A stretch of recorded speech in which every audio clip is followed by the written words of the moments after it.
Hi everyone, मैं हूँ शिफाली गिरदरवाल और आप देख रहे हैं कंसल्टीज विद क्लियर टेक्स। आज की वीडियो में आपके साथ डिस्कस करने वाली हूँ क्वार्टरली स्क्रूटनी। मैंने पिछले वीडियो में आपके साथ डिस्कस किया था कि हमारी स्क्रूटनी होगी पिछले सालों के लिए 17, 18, 18, 19, लेकिन अभी एक और नई चीज़ है जो CBIC इम्प्लीमेंट करने वाला है और वो है आपकी रिटर्न्स की क्वार्टरली स्क्रूटनी। क्वार्टरली स्क्रूटनी का मतलब क्या है, यानी कि हर तिमाही पे आपकी जो रिटर्न्स आप फाइल कर रहे हो उनकी स्क्रूटनी की जाएगी और वो स्क्रूटनी किस किस बेसिस पे होगी, इंडिकेटिव क्राइटेरिया मैंने आपके साथ ऑलरेडी डिस्कस किया पिछले वाली वीडियो में। अब यहाँ पे सवाल ये पैदा होता है कि क्या इसमें कोई डरने वाली बात है। डरने वाली बात नहीं है, लेकिन आप अगर अपने कंप्लाइंसेस ठीक से नहीं कर रहे हो तो आपके लिए डरने वाली बात है। जो कंप्लाई कर रहे हैं उनके लिए नहीं है।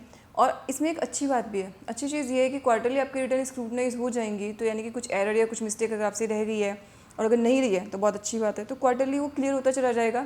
फ्यूचर में आपको इसकी वजह से कम प्रॉब्लम होगी। अब क्राइटेरिया जो है उसका, उसमें से बहुत सारे क्राइटेरिया ऐसे भी हैं जो ऑलरेडी डिसाइड हो चुके हैं कि हाँ इसकी वजह से कोई टैक्स लायबिलिटी नहीं आनी चाहिए, लेकिन फिर भी CBIC ने उसको अपने जो लिस्ट है क्राइटेरियाज की उसमें एंटर किया है। अब इससे होगा क्या, मैंने रिसेंटली ना जब ये वाली न्यूज़ सुनी थी तभी मैंने एक पोल डाला था अपने ट्विटर पे और अपने लिंक्डइन पे, दोनों पे। और मैंने उस पोल पे डाला था कि अच्छा क्वार्टरली स्क्रूटनी अब करने वाली है गवर्नमेंट, तो आपको क्या लगता है कि इसकी वजह से क्या होगा। हैरेसमेंट इंक्रीज़ होगा, अनवारंटेड नोटिस आएंगे बहुत ज़्यादा, या फ्रॉड्स कर्ब हो जाएंगे, या इसकी वजह से लोगों का कंप्लायंस अच्छा होगा। और इस पर ऑलमोस्ट 90% लोगों का, एटलीस्ट 85% लोगों का आंसर ये था कि सिर्फ हैरेसमेंट बढ़ेगा और नोटिस आएंगे। ये एक बहुत इंपॉर्टेंट चीज़ है कि जब भी गवर्नमेंट कुछ रेगुलेट करने की कोशिश करती है, जो पहली थॉट हमारे दिमाग में आती है वो ये आती है कि हैरेसमेंट होने वाला है। क्यों? क्योंकि हमारे पास ना एक ट्रैक रिकॉर्ड होता है, हमारे पास एक पास्ट रिकॉर्ड होता है, जिसमें हमें समझ में आता है कि जहाँ पे किसी को छोटी सी बात पे भी नोटिस भेजने का मौका मिलता है तो बजाय उसकी गहनता को समझे हुए, उसकी एक्चुअली जो वस्तु स्थिति है उसको समझे बिना नोटिस भेजना ज़्यादा प्रेफर करता है डिपार्टमेंट हमेशा। वो एक बहुत बड़ी प्रॉब्लम है।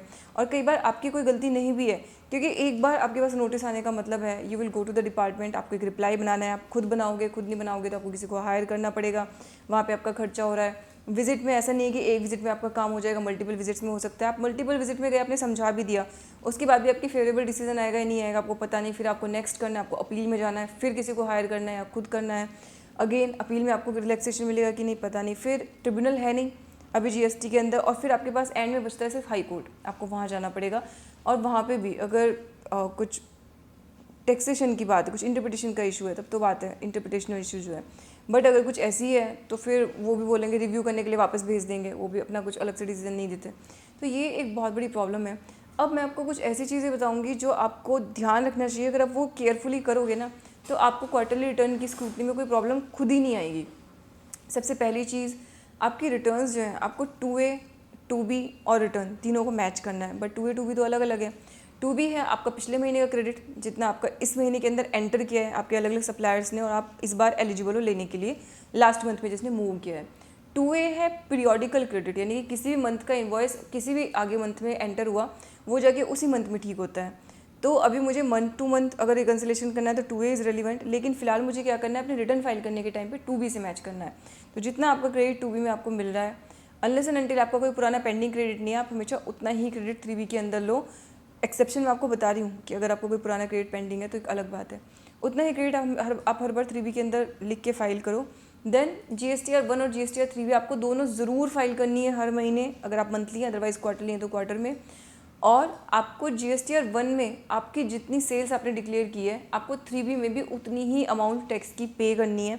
अगर आप पे नहीं करेंगे तो अगेन आपके पास उसके लिए नोटिस आ सकता है। तो ये 3 चीज़ें अगर आप करोगे कि आपने अपनी 2B से मैच कर ली 3B की क्रेडिट, प्लस आपने दोनों रिटर्न टाइमली फाइल कर दी, और थर्ड आपने जो डिक्लेयर किया था GSTR 1 के अंदर उतना क्रेडिट आपने 3B में पे कर दिया, तो चांसेस हैं कि आपके पास कोई नोटिस किसी तरह का नहीं आएगा, ना स्क्रूटनी का आएगा ना नॉर्मल आएगा। सिर्फ ये 3 आपको रिकन्सिलेशन करने, तीन रिकन्सिलेशन आपको आसानी से इस तरह के नोटिस से बचा सकते हैं। और अगर आप ठीक से नहीं कर रहे हो भी कंप्लाई, तो ध्यान रखिए अभी 17-18 का केस, 18-19 का केस स्क्रूटनी के लिए, प्लस अब आपको क्वार्टरली भी ओपन होंगे सारे के सारे केसेस। तो फिर आप डिपार्टमेंट के चक्कर लगाने के लिए बिल्कुल रेडी रहिए और कोशिश ये करो एज अ टैक्स पेयर। गोल हमारा क्या होना चाहिए, मैं आपको वो बता रही हूँ। गोल ये होना चाहिए कि आपसे कोई ऐसी मिस्टेक हो ही ना, अपेरेंटली, जिसकी वजह से आपको डिपार्टमेंट तक जाना पड़ेगा, क्योंकि अगर आप जाओगे तो फिर परेशान तो आपको होना ही पड़ेगा, वो तो रिटर्न है आपको वो समझने के लिए, मतलब आपको उसके लिए कुछ और सोचने की ज़रूरत ही नहीं है। तो ये एक बहुत इंपॉर्टेंट अपडेट है। अभी भी अपनी कंप्लायंस अगर आप ठीक से नहीं कर रहे हैं तो उनको करें, उसके लिए आप कोई भी सॉफ्टवेयर की हेल्प ले सकते हैं। और अब क्लियर टेक्स का ऐप भी आ गया है, तो आप वो ऐप यूज़ कर सकते हो, तो आपको आसानी से आप फ़ोन से अपनी अकाउंटिंग कर लोगे या फ़ोन से अपनी रिटर्न्स फाइल कर लोगे। आपको उसके लिए कुछ और करने की ज़रूरत नहीं है, लैपटॉप की या सिस्टम तक जाने की ज़रूरत भी नहीं है। तो इसी अपडेट के साथ ये वीडियो में क्लोज़ कर रही हूँ। Thank you so much.